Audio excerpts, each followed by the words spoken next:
അപ്പോൾ ചെന്നൈത്ത് ഞങ്ങൾ പാർട്ട് 2 ആണ് കേട്ടോ. അപ്പോൾ രാവിലെ എഴുന്നേറ്റ് അപ്പയും മോളും ഭയങ്കര കളിയും കാര്യങ്ങളൊക്കെ ആട്ടോ. അപ്പോഴേക്കും പിന്നെ ഞങ്ങളെല്ലാവരും എഴുന്നേറ്റ് പല്ലൊക്കെ തേച്ച് ഒന്ന് സെറ്റായിട്ട് ഞാൻ ഡ്രസ്സൊക്കെ മാറി ഞങ്ങൾ അതിന് രാവിലത്തെ ബ്രേക്ക്ഫാസ്റ്റ് കഴിക്കാൻ വേണ്ടി പോവുകയാണ്. അപ്പോൾ തലേദിവസം കാത്തു എൻ്റെ മൂക്കുമ്പിക്ക് ഫോൺ എറിഞ്ഞതിൻ്റെ പാട് ഞാൻ ഇപ്പോഴാണ് കണ്ടത്. അപ്പോൾ ഞാൻ ഏട്ടന് കാണിച്ചു കൊടുക്കുകയാണ്. അപ്പോൾ ഞാൻ വീഡിയോയിൽ പറയുന്ന കാര്യങ്ങളൊക്കെ ആയിട്ട് ഈ വീഡിയോയിൽ കാണുന്നത്. അങ്ങനെ ഞാൻ നല്ല വേദന ഉണ്ടായിരുന്നു. അത് കഴിഞ്ഞ് നേരെ ഫുഡ് കഴിക്കാൻ പോയി. അപ്പോൾ ഞാൻ ദോശയായിട്ട് എടുത്തത്. അപ്പോൾ കാത്തുവിന് ആദ്യം കൊടുത്തുകൊണ്ടിരിക്കുകയാണ്. അപ്പോൾ അവളിങ്ങനെ കൊമ്പത്തൊക്കെ കയറി ഇരുന്നൊരു ഇതൊക്കെ കഴിച്ചു. പിന്നെ റൂമിലെത്തി ഞങ്ങൾ മേക്കപ്പ് ചെയ്ത് കുളിയൊക്കെ കഴിഞ്ഞ് മേക്കപ്പ് ചെയ്ത് ഞാൻ ക്ലാസ്സിന് പോവുകയാണ്. അപ്പോൾ ഇതിൻ്റെ മേളത്തെ നിലയിലാട്ടോ ക്ലാസ്.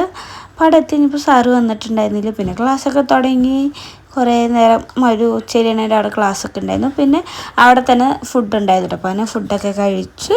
പിന്നെ വൈകുന്നേരം സർട്ടിഫിക്കറ്റ് കിട്ടി ഞാൻ നേരെ റൂമിലേക്ക് പോയി. പിന്നെ ഞങ്ങൾക്ക് കാത്തുനിന്ന് ഞങ്ങൾക്കൊക്കെ ഒരു ഫുഡ് കഴിക്കാൻ വിശന്നപ്പോൾ ഞങ്ങൾ